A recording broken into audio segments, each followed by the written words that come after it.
এখন তো প্রায় প্রতিদিনই বৃষ্টি হচ্ছে, আর এই বৃষ্টির সন্ধ্যায় কিন্তু প্রত্যেক দিনই মনে হয় মুখরোচক কিছু খাই। তবে ঘরে যদি শুধুমাত্র আলু থাকে, আলু দিয়েই কিন্তু খুব সহজে খাস্তা মুচমুচে এই আলুর প্যাটিসটা তৈরি করে নিতে পারবেন।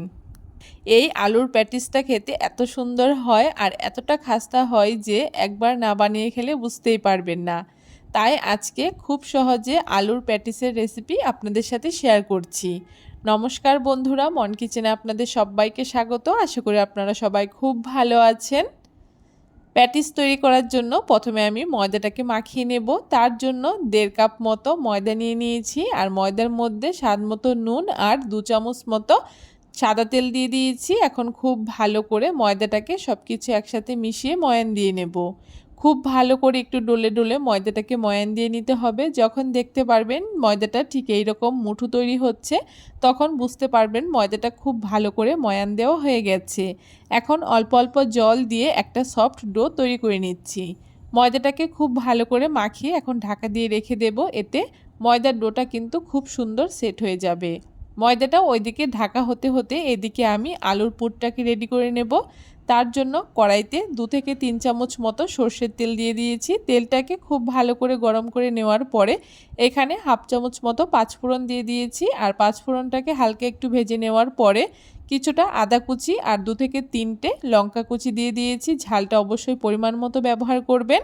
আদা আর কাঁচা লঙ্কাটা খুব ভালো করে ভেজে নেওয়ার পরে আদা কাঁচা লঙ্কার কাঁচা গন্ধটা চলে যাওয়ার পরে এখানে আমি গুঁড়ো মশলাগুলোকে দিয়ে নিচ্ছি। নুন, হলুদ, লঙ্কার গুঁড়ো, জিরের গুঁড়ো, ধনে গুঁড়ো আর এখানে গরম মশলার গুঁড়ো দিয়ে দিয়েছি। সব কিছু আমি পরিমাণ মতো ব্যবহার করেছি। মশলাটাকে একদম লো ফ্লেমে হালকা একটু ভেজে নেওয়ার পরে আগে থেকে সেদ্ধ করে রাখা আমি মিডিয়াম সাইজের 3টে আলু দিয়ে দিচ্ছি। এখন আলুগুলোকে একটা ম্যাশারের সাহায্যে একটুখানি ম্যাশ করে দিচ্ছি, আর তারপরে খুন্তি দিয়ে খুব ভালো করে একটুখানি নেড়ে চেড়ে সমস্ত কিছু একসাথে মিশে গেলে আলুর পুরটা কিন্তু একদম তৈরি হয়ে গেছে। এখন আলুর পুরটাকে আমি নামিয়ে ঠান্ডা করে নেব। এদিকে দেখুন ময়দার ডোটা কিন্তু খুব সুন্দর সেট হয়ে গেছে আর সফট একটা ডো তৈরি হয়ে গেছে। এখন এখান থেকে আমি ছোট ছোট করে লেচি কেটে নিচ্ছি। লেচিগুলো খুব বেশি বড় আবার খুব বেশি ছোটও করব না, মিডিয়াম সাইজ করে এক একটা করে লেচি আমি কেটে নিয়েছি। এখন এখানে কর্নফ্লাওয়ার কিংবা ময়দা দিয়ে লেচিগুলোকে খুব ভালো করে একটু পাতলা করে রুটির মতো বেলে নিতে হবে। যতটা সম্ভব একটু পাতলা করে এই রুটিগুলোকে তৈরি করে নিতে হবে, তাহলে কিন্তু প্যাটিসগুলো খুব সুন্দর হবে। একই রকমভাবে সবগুলো রুটি আমি এখানে বেলে নিয়েছি। এখন একটা ব্যাটার এখানে তৈরি করে নেব। তার জন্য 2 চামচ কর্নফ্লাওয়ারের মধ্যে আমি 2 চামচ সাদা তেল দিয়ে খুব ভালো করে মিশিয়ে একটা ব্যাটার তৈরি করে নিয়েছি। এই ব্যাটারটা কিন্তু অবশ্যই লাগবে, আর এই ব্যাটারটা অবশ্যই কর্নফ্লাওয়ার দিয়েই তৈরি করার চেষ্টা করবেন, তাহলে কিন্তু প্যাটিসের লেয়ারগুলো খুব সুন্দর বোঝা যাবে। সবগুলো রুটি বেলে নেওয়ার পরে প্রথমে একটা রুটি রেখে তার উপরে কর্নফ্লাওয়ারের ব্যাটারটাকে দিয়ে খুব ভালো করে একটা ব্রাশের সাহায্যে মাখিয়ে নিয়েছি, আর তার উপরে এখানে আমি ময়দা ছড়িয়ে দিয়েছি। এখানে কিন্তু অবশ্যই ময়দাটাই ছড়িয়ে নিতে হবে, কর্নফ্লাওয়ার ছড়ানো যাবে না। তার উপরে আরও একটা রুটি দিয়ে আবারও আমি ব্যাটারটাকে খুব ভালো করে ব্রাশের সাহায্যে মাখিয়ে নিয়েছি, আবারও ময়দা দিয়ে দিয়েছি। এইভাবে করে সবগুলো রুটি আমি একটার উপর আরেকটা দিয়ে খুব ভালো করে রেডি করে নিয়েছি। এখন বেলনির সাহায্যে খুব ভালো করে একটু আলতো হাতে এই রুটিটাকে বেলে নিচ্ছি। একটুখানি বেলে নেওয়ার পরে আমি দুপাশ থেকে এইভাবে করে আমি রুটিটাকে ভাঁজ দিয়ে আবারও উপর থেকে এভাবে করে ভাঁজ দিয়ে নিচ্ছি, আর এভাবে করে আলতো হাতে আবারও এখন রুটিটাকে বেলে নিতে হবে। এইবারে রুটিটাকে কিন্তু খুব বেশি পাতলা করে বেলবো না, একটুখানি মোটা রেখেই এই রুটিটাকে এখন বেলে নিতে হবে।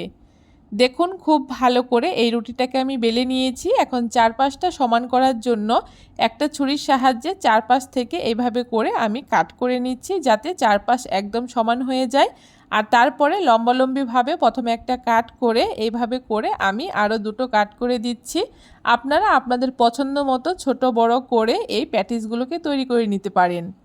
এখন অল্প অল্প করে আলুর পুর নিয়ে আমি লেচিগুলোর উপরে এভাবে করে দিয়ে দিচ্ছি, আর তারপরে এখানে আমি আগে থেকেই ময়দার একটা ব্যাটার তৈরি করে রেখেছিলাম জল দিয়ে, সেই ব্যাটারটাকে ঠিক এইভাবে করে মাঝখানে দিয়ে দিচ্ছি, আর তারপরে হাতে নিয়ে এক একটা করে লেচি আমি এভাবে করে মুখটাকে আটকে দিচ্ছি। তবে খুব বেশি চেপে চেপে মুখটাকে আটকাবো না, তাহলে কিন্তু লেয়ারগুলো বোঝা যাবে না।